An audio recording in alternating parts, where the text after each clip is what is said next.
तसेच स्वराज्यरत्न ग्रुप अभिमानाने सादर करीत आहेत नाटक छाव्याचा अग्निदिव्य। इसवी सन 1666 आग्रा। दिल्लीच्या तख्तासमोर स्वराज्याचा स्वाभिमान मोडू पाहणाऱ्या औरंगजेबाच्या चेहऱ्यावर हिंदवी स्वराज्याच्या वाघाने घातलेला घाव सोबत असलेल्या 9 वर्षाच्या छाव्याने अनुभवला होता। अपमानित जहरी औरंगजेबाच्या विळख्यातून छत्रपती शिवराय व युवराज शंभूराजे सुखरूप निसटले। वयाच्या 9व्या वर्षी शंभूराजांच्या मृत्यूसोबत बांधलेली ही गाठ भीमा इंद्राणीच्या संगमापर्यंत सोबत राहिली। राजमाता जिजाऊ नामक चालत्या बोलत्या विद्यापीठात महाभारत, रामायण, वेदोपुराण अभ्यासून शंभूराजांनी बुधभूषण, नखशिका, 7 शतक, नायिका भेद अशी काव्यग्रंथ लिहिले।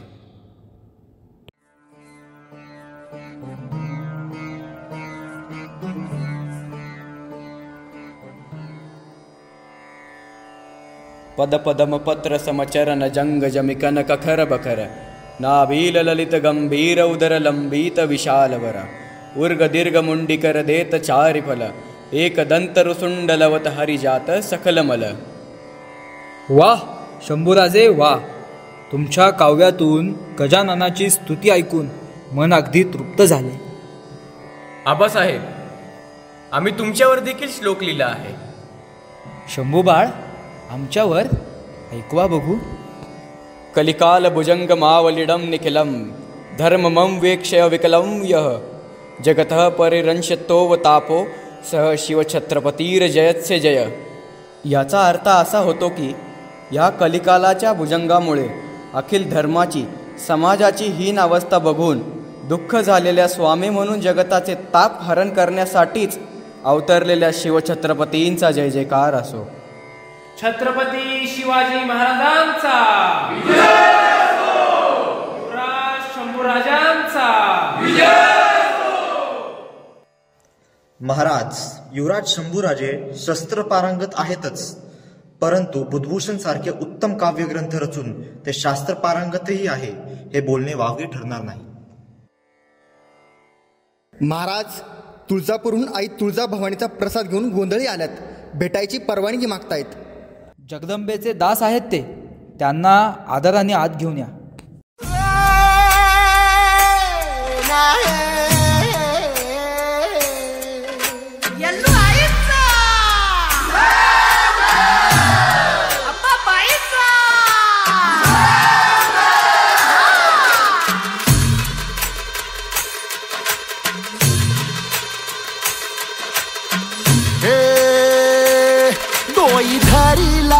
धरीला भाळी लावीला लावीला पहला लिंबाचा बांधिला आग तुझी भरून गवटी आई गोंधळ मांडीला ये ग तुझा घरा डोई धरीला धरीला आईचा देवारा।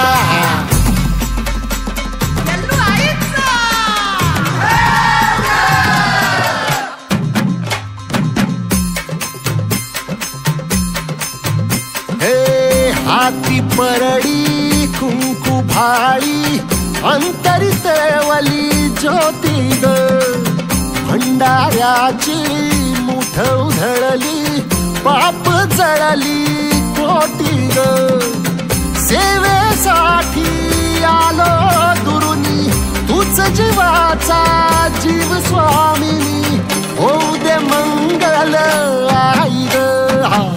हाती परडी कुंकू भाळी अंतरितवली ज्योती ग भंडाऱ्याची मुठ उधळली पाप जळली कोटी ग।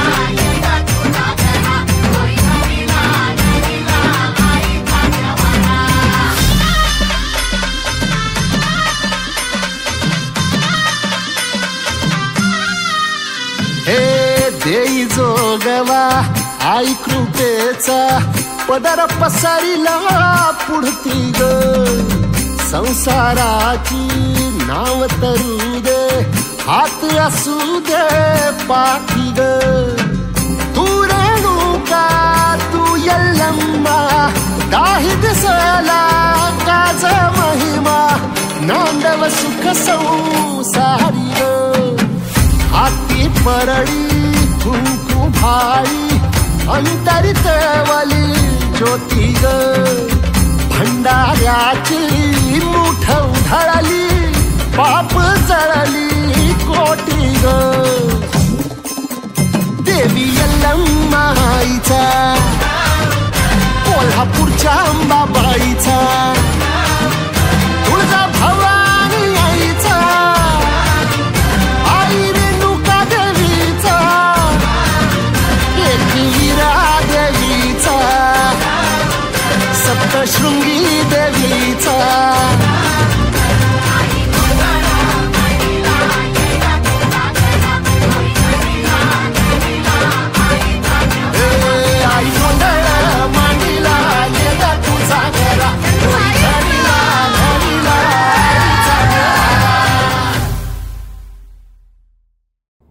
स्वराज्याच्या शास्त्र पारंगत कवी मनाच्या युवराजांना स्वतः गागा भट्टांनी समयनय हा ग्रंथ अर्पण केला.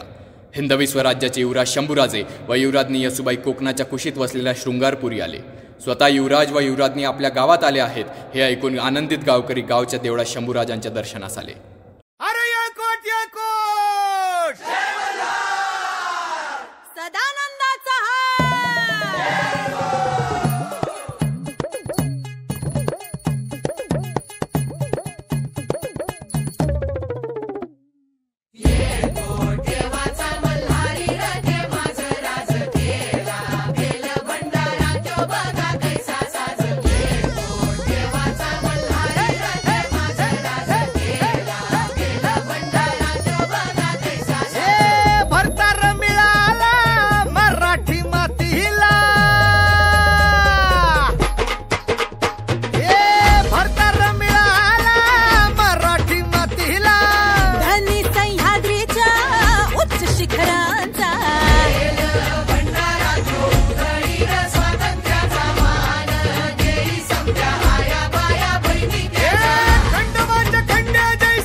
छाती ही आता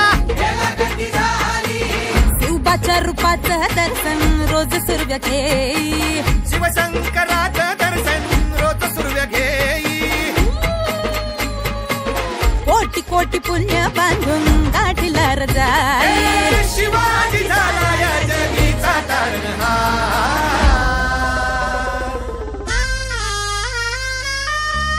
अरे ये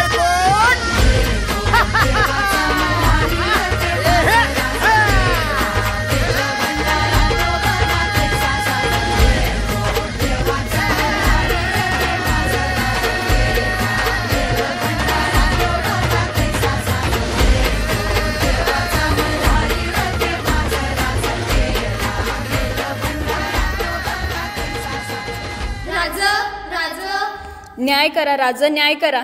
दिवसा ढवळ्या स्वराज्यातल्या माय लेकींवर अमानुष अत्याचार व्हायल्यात. योच तो नराधम ज्या स्वराज्यातल्या मायलेकीवर हात टाकतोय. मागच्या जंगलातनं स्वराज्यातल्या मायलेकीसनी घेऊन इकाय निघाला होता त्या सिद्ध्याला. आपल्या गस्ते पथकानं धरलं याला. आमच्या डोळ्या देखत त्या दिवशी शिरप्याच्या लेकीला फरफटत नेलं या. तिचं ते हाल आमच्या डोळ्यांना बघवलं नाहीत. मागल्या काही दिवसापासून घोड्यांच्या टापांचा आवाज जरी ऐकला तरी काळजाचं ठोकं चुकतात राज. राज, एखादी बाई हाती लागली तर तिच्यावर आधी चौकीदार हात टाकतो. त्यानंतर तिला सरदारासमोर उभं करतो. तो सरदार तिच्यावर अत्याचार करून धाडतो त्या सिद्ध्याकडं.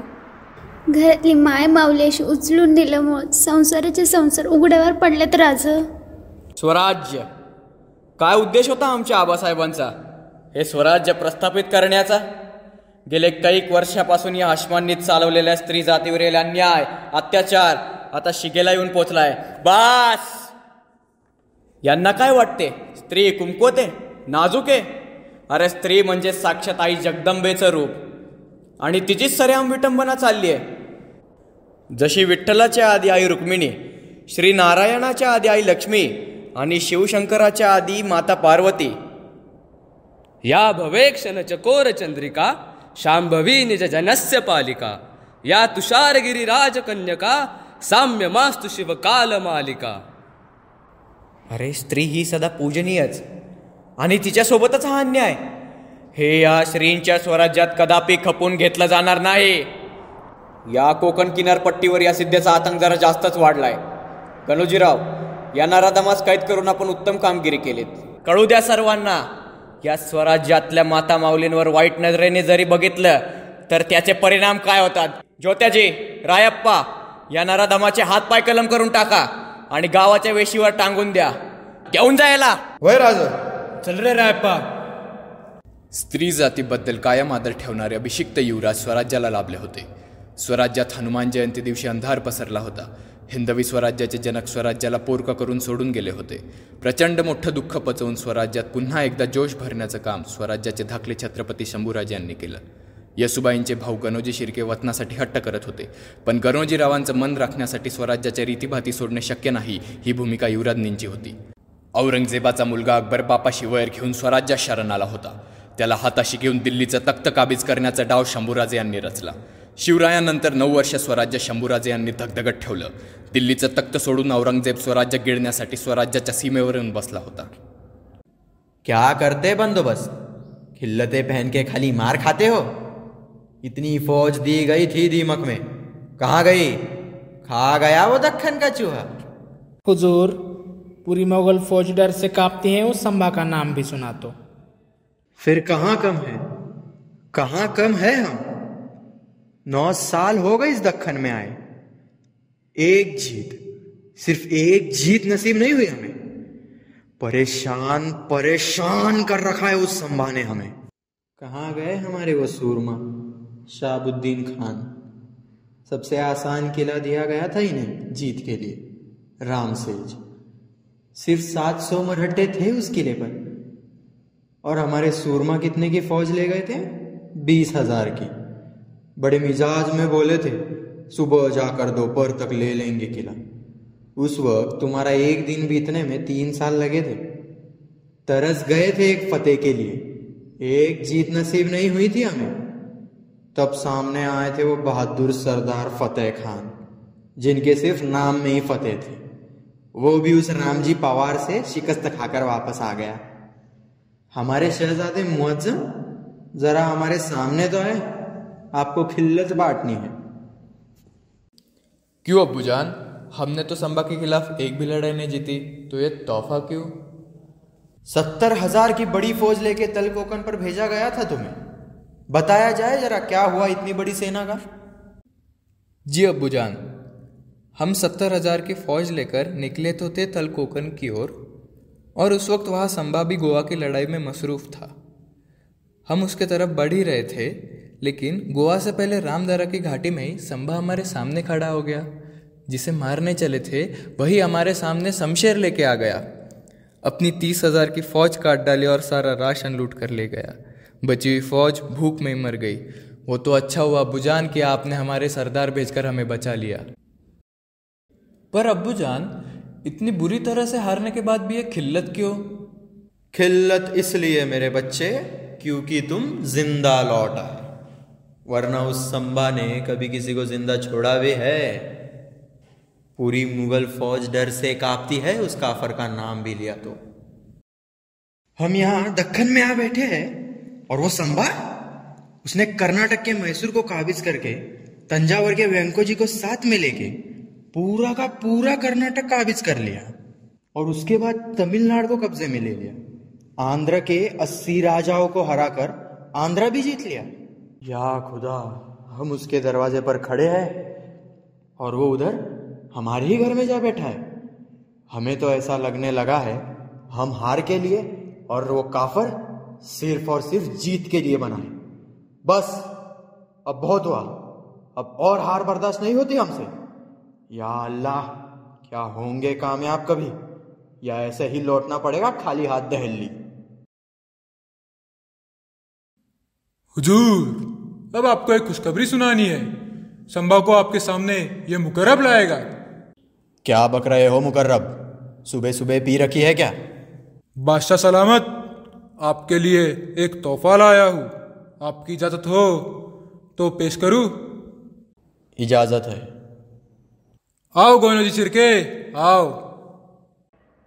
हिंदुस्तानच्या बेताज बादशाला या गणोजी शिर्क्याचा मुजरा। हुजूर, ये गणोजी शिर्के है, मुगल सल्तनत का दुश्मन संभा का साला है ये। आलमपना, संभा की गिरफ्तारी करने में गणोजी हमारी मदद करेंगे, लेकिन इनकी भी कुछ मांगे हैं। बोलो बोलो गणोजी, मांगो जो कुछ मांगना है बादशाह से। बादशाह, शंभूराजाची खबर देतोय, पण त्या बदल्यात आमासनी वतन हवं आहे। मनसबदार बनणार असाल तर सांगा। उस दक्खन के काफर संभा को पकड़ने के लिए इतना कुछ गवा दिया है। ये रत्ती भर वतन कुछ बड़ी बात नहीं है। दे देंगे वतन आपको, 7,000 मनसबदारी दी जाए। बताओ कैसे कैसे हाथ आएगा संभा हमारे? धन्यवाद बादशाह। पुढल्या काही दिवसात शंभूराजा पन्हाळ्यास येणार आहेत। थोडंफार न्याय निवाड्याची प्रकरणं आहेत ती, त्यामुळं फौज पाठावी कमी असेल। मुकर्रब खान, तुरंत फौज लेकर निकलो। जी हुजूर, चलो गणोजीराव। स्वराज्याला गद्दारांची लागलेली कीड स्वराज्य आतून पोखरत होती। कोकणातील संगमेश्वरात स्वराज्यातले काही न्यायनिवाड्याची प्रकरणे सोडवण्यास शंभूराजे मोजका फौज फाटा घेऊन आले होते। घात झाला राजा, फितुरी झाली। अंबाघाट उतरून मुकर्रब खान वाड्याच्या दिशेने निघालाय। आम्हाला खबर लागली होती मुकर्रब खान येणार, पण आम्हाला एक कळत नाहीये, 3 दिवसानंतर आंबा घाट उतरणारा मुकर्रब 3 दिवसाआधी कसा घाट उतर झाला असेल। राजन, हमें लगता है अपने कुछ लोग मुकर्रब को शामिल होकर उसे मदद कर रहे हैं। राज, वाड्याच्या मागील बाजूस नावडीचं बंदर आहे, आपली गलबत तयार आहेत तिथं। राज, तुम्ही लवकरात लवकर इथून निघावं, त्या मुकर्रबला बघून घेतो आम्ही।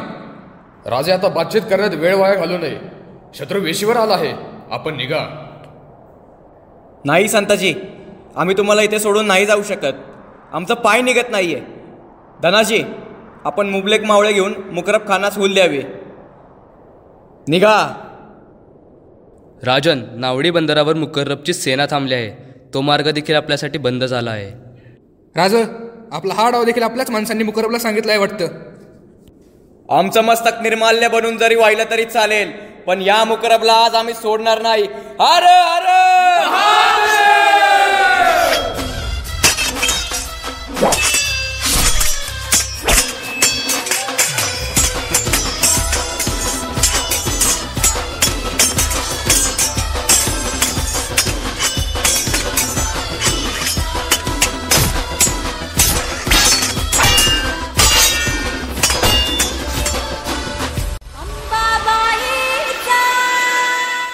पकड़ लो इसे, डाल दो जंजीरों में। 10-10 शेरों की ताकत रखता है ये जहनमी।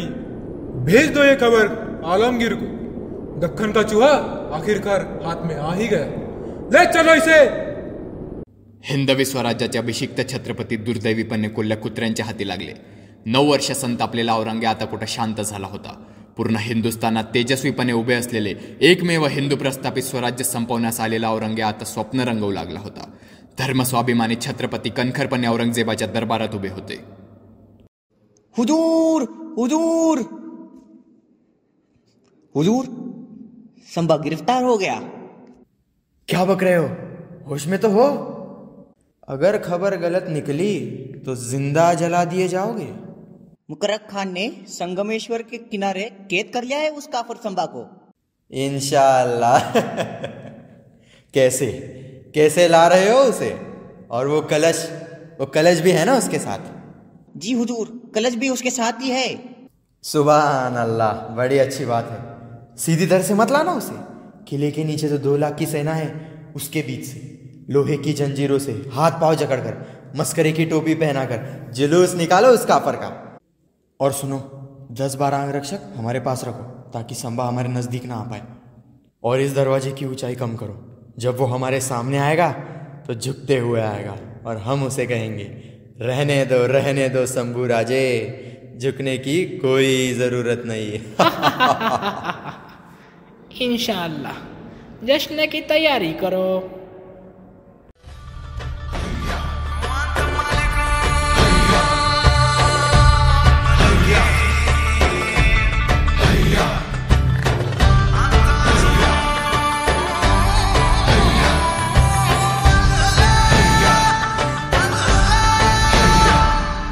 जो यकीनों का यकी है, जो फरिश्ता है जहां,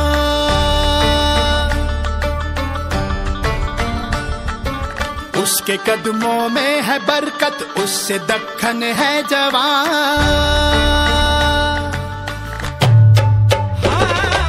जो यकीनों का यकी है, जो फरिश्ता है जहां, उसके कदमों में है बरकत, उससे दक्खन है जवां।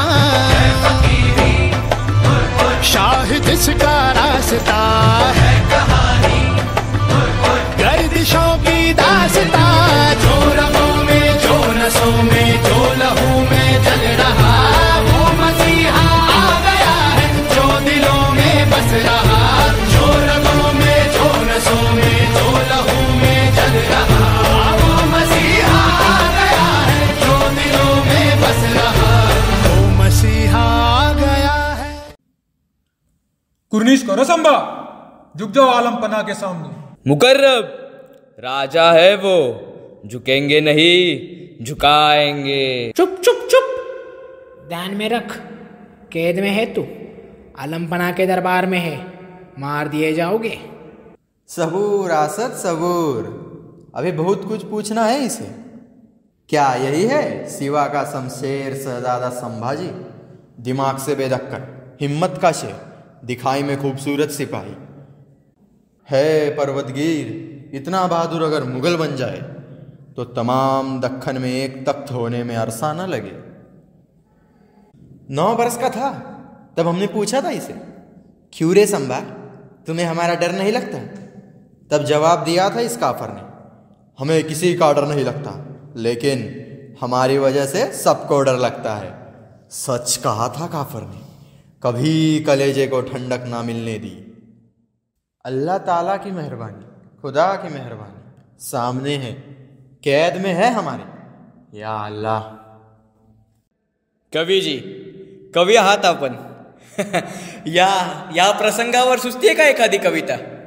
का नाही राजे, जरूर। यावन रावण की सभा, शंभू बंध्यो बजरंग, लहू लसत सिंदूर सम, खूब खेल्यो रणरंग। राजन हो तुम साचे, खूब लड़ी हो तुम जंग, देख तुम्हारा तेज, तकत तेजत औरंग। बहुत खूब कविराज, बहुत खूब। खामोश, बताओ संभा, कहाँ रखी है लूट, कहाँ रखा है खजाना? खजाना? अरे अखंड हिंदुस्तान आमचा खजाना आहे। इथल्या मातीचं कण अन कण मानतो आम्ही आमचं सोनं। ही भूमी आमची आहे, ही माती आमची आहे, ही माणसं आमची आहेत, हे राष्ट्र आमचं आहे। एवढंच नाही, तू ज्या तख्तावर बसलायस ना औरंग्या, ते तख्त देखील आमचाच आहे आणि तुला या तख्तावर बसायचा काहीच अधिकार नाहीये। खाली उतर।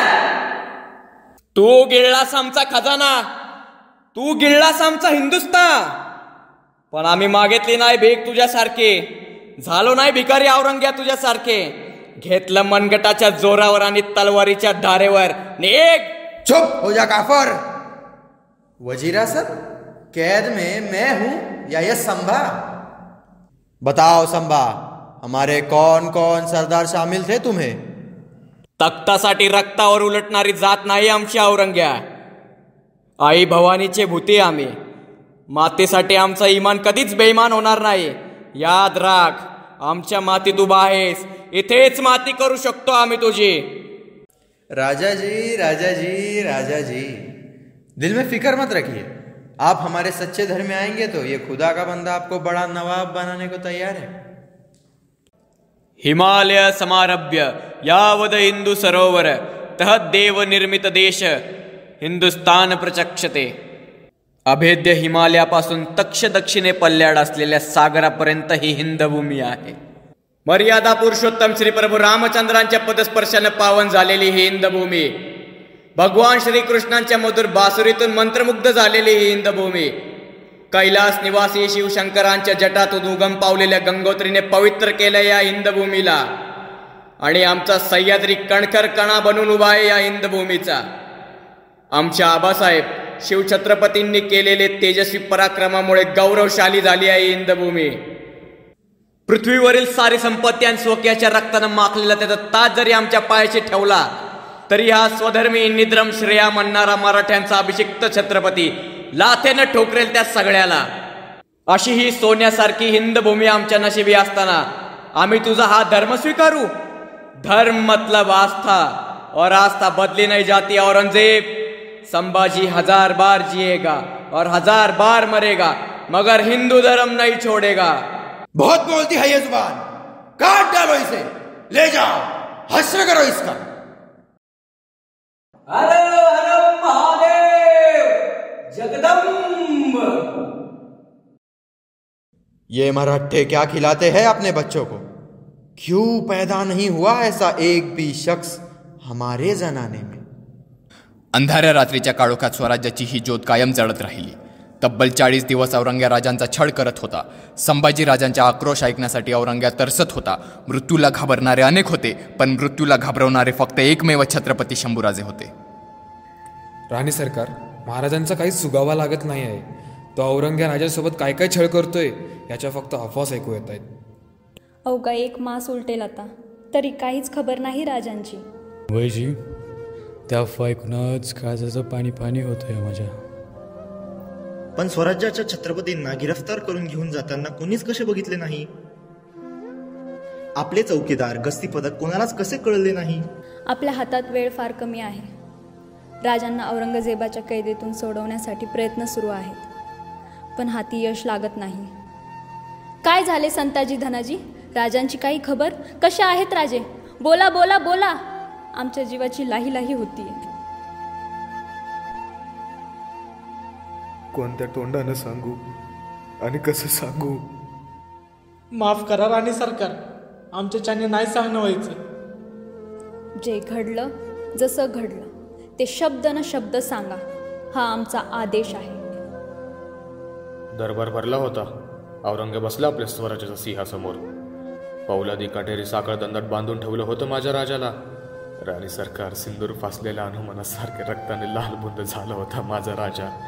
पण एवढं होऊनही झुकले नाही, वाकले नाही. होते असे ताट वेग करारे बाणेदार. वाघासारखी निदडी छाती घेऊन उभे राहिले त्या औरंग्यासमोर. आहेतच शिवबाचे छावे, सिंहाच्या पोटी सिंह जन्मला आहे. कसे झुकतील त्या औरंग्यासमोर? विचारलं काही प्रश्न औरंग्यानं राजासने. कुठं लपवलाय स्वराज्याचा खजिना? आमच्यातलं कोण कोण फितूर झालंय तुला? आणि आणि काय? इस्लाम कबूल करून बादशाची चाकरी करण्याची शर्त ठेवली त्या औरंग्यानं. स्वराज्याच्या छत्रपतींना चाकरी करायला सांगणारा तो आहे तरी कोण? यावर राजे काय म्हणाले? कडाडले राजे. स्वराज्याचा खजिना? अरे औरंग्या, आमचा खजिना म्हणजे आमचे गडकोट, रयत, डोंगर, दऱ्या. अरे असंख्य सह्याद्रीच आमचा खजिना आहे. औरंग्या, इथल्या मातीतल्या कणाकणास मानतो आम्ही सोनं. गेल्या 8 वर्षात तुला खायला अन्नाचा दाना शिल्लक राहिला नाही आणि तू आम्हाला चाकरीत घेणार? मग राजांचं हे तळपदार उत्तर ऐकून भयंकर चिडला असेल औरंग्या. चिडला? भयंकर चिडला आणि सोडला आदेश. म्हणाला, ले जाओ उसे, बहुत बोलती है ये जुबान, काट डालो. आणि सुरू झाला राजांवर अन्वयिक छळ. आज्ञा निघाली. हुकूम होता जीभ छाटायचा. हातामध्ये नंगी लखलखती तलवार घेऊन निघाले हबशी. जबान छाटायची आहे, पण राजांचं तोंड बंद. एक हबशी पुढे झाला. राजांचं तोंड उघडण्याचा प्रयत्न करू लागला. एकाने मस्तकावर प्रहार केला, पण तोंड उघडेना. पण एका हबशाने युक्ती केली. राजांचं नाक दाबून धरलं, श्वास गुदमरला आणि श्वासासाठी होठ हल्ले. जीभ वळवळली. त्या संधीचा घेतला फायदा. सांडशी घातली आत, पकडली जीभ, ओढली बाहेर. नंगी तलवार लकलकली आणि चालली साप. तोंडातून उघडलं नुसतं लालबुंद रक्त. जीभ पडली समोर वळवळ. ती सुद्धा तयार नव्हती राजांपासून वेगळी व्हायला. ज्या जिभेने उमटवले जगदंब जगदंबचे बोल, जी जीभ म्हणत राहिली जय भवानी, जी करत राहिली जागर हर हर महादेव, जी म्हणत राहिली मा साहेब, आऊ साहेब, आबा साहेब. सावध होता औरंग्या, म्हणाला ये सिवा और संबा कब हाथों से फिसल जाएंगे पता नहीं चलेगा। आगरा से सिवा भी ऐसे ही निकल गया था, ये संबा भी ना निकल जाए। घाबरला होता औरंग्या आणि सोडला आदेश, ये संबा हमारे चंगुल से भाग ना जाए, आंखें निकाल दो उसकी। आणि सुरू झाला अंमल डोळे काढण्याचा। हातामध्ये लालबुंद तप्त सळ्या घेऊन निघाले हापशी। दोरांच्या रेषा हवेत टाकणाऱ्या त्या लालबुंद तप्त सळ्या आल्या राजांसमोर आणि कळून चुकलं राजांना। डोळे जाणार आता, मिटले डोळे आणि डोळ्यासमोर उभे राहिले राजा शिव छत्रपती। याच डोळ्यांनी पाहिलं होतं स्वराज्य, याच डोळ्यांनी घेतलं होतं दर्शन आऊसाहेबांचं, याच डोळ्यांनी पाहिली होती स्वप्न स्वराज्य संवर्धनाची। तेच डोळे, उघडले डोळे, डोळ्यासमोर दिसल्या लालबुंद तप्त सळ्या आल्या जवळ, अगदी जवळ, घुसल्या आत आत आत। सर्र दिशी नुसता आवाज घुंगावला। सळ्या गेल्या आत, निघाल्या त्याच वेगाने बाहेर। डोळे नव्हते कुठंच, उरल्या होत्या नुसत्या खोबण्या, काळ्या काळ्या का भिन्न, उग्र उग्र दर्प बाहेर फेकणाऱ्या। पायात काटा घुसला तर कैक दिन पाय धरून बसतो आम्ही। डोळ्यात लालबुंद सळ्या गेल्या असतील तर किती सोसलं असेल, किती भोगले असेल। तब्बल गेल्या 40 दिवसापासून हा अनवैक अत्याचार सुरू होता। कुणीतरी यायचं, हाताची बोटं छाटायचं, कुणीतरी यायचं, गुडघ्याच्या वाट्या काढायचं, कुणीतरी यायचं, मांसाचे लगदे काढायचं। कुणी बघितलं असतं तर वाटलं नसतं स्वराज्याचे छत्रपती आहेत। किती भोगलं असेल, किती सोसलं असेल।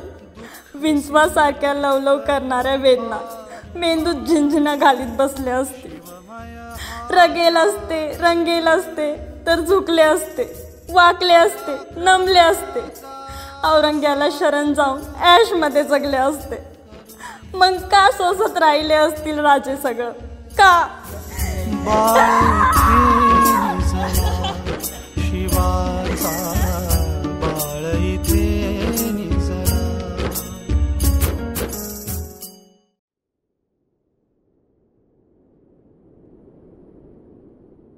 स्वराज्यासाठी, स्वराज्य अस्मितेसाठी, आपण शिवछत्रपतींचे पुत्र आहोत ह्या स्वाभिमानासाठी, राष्ट्रधर्मासाठी का दिलं हे बलिदान स्वराज्याच्या छत्रपतींनी?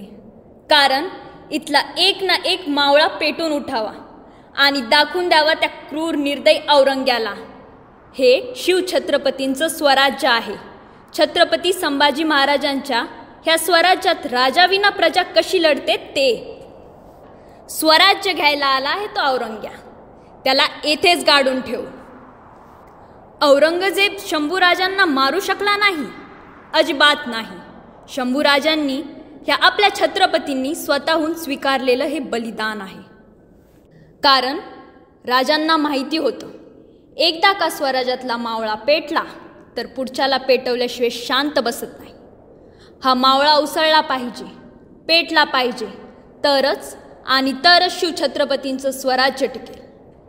या कलिकाळासारख्या औरंगजेबाशी, बलाढ्य सागर सेनेशी सामर्थ्याने झुंज द्यायची असेल तर मूठभर का होईना, पण हे मूठभर विस्तव निखाऱ्यासारखे जर उरावर पडले तर हा औरंग्या जळेल। आणि हे निखारे कधी होतील? क्रोधातून, रागातून। हा क्रोध कधी येईल? म्हणून स्वीकारला आपल्या छत्रपतींनी हे तेजस्वी बलिदान। आपला राजा छळछळ करून मारला आहे, हा क्रोध, हा राग राजांनी या मातीत पेरला आहे। त्या सह्याद्रीच्या कड्यावर तो छावा आजही उभा आहे आणि सांगतोय राष्ट्रभक्तीचं, राष्ट्रनिष्ठेचं, राष्ट्रधर्माचं गूज।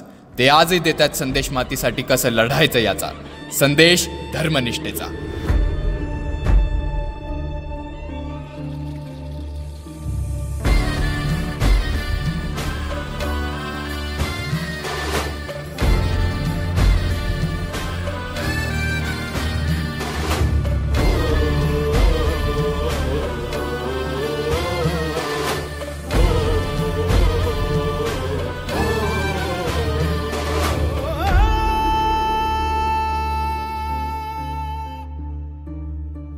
फडकला नभी तळपला भगव्याचा अंगार,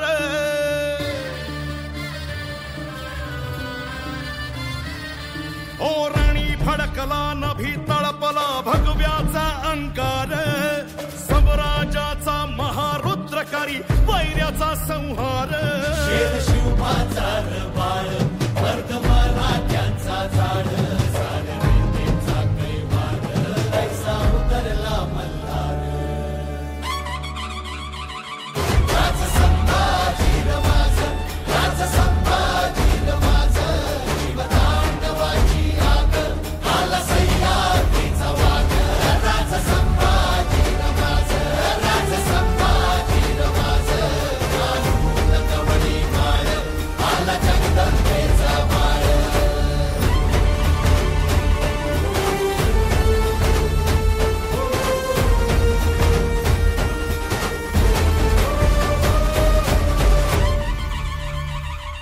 बादशाहीचा काळ असे अन भगव्याची तो शान तरी घोर खाली साद शंभू शंभू झाला नाद देही मरणाला मात रुद्र मराठ्याची जात राज संभाजी रमाज राज संभाजी रमाज शिवतांडवाची आग आला सह्याद्रीचा वाघ राज संभाजी रमाज राज संभाजी रमाज कानून कवडी माळ आला जगदंबेचा माळ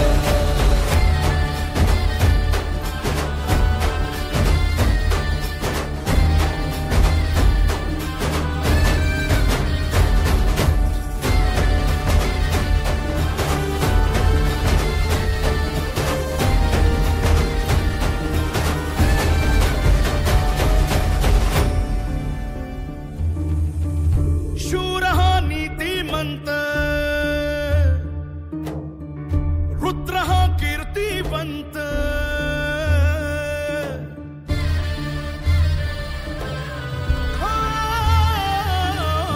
शूर हा नीतिमंत रुद्र हा कीर्तिवंत छावा शिवबाचा शोभला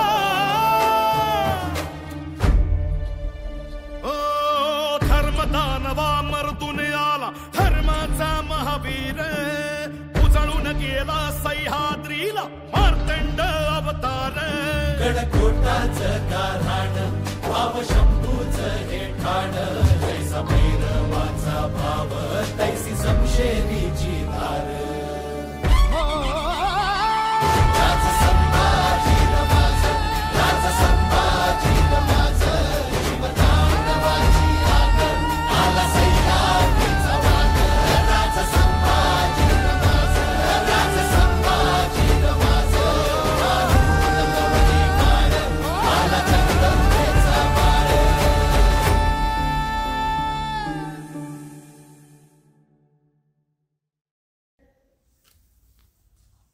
हा शिवपुत्र संभाजी या पृथ्वी पटलावर पुन्हा पुन्हा जन्म घेईन.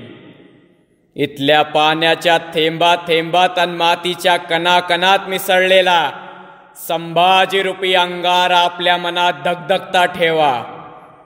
कारण स्वकीयांची आक्रमण आणि औरंग्यारूपी कटकारस्थानं ही होतच राहतील.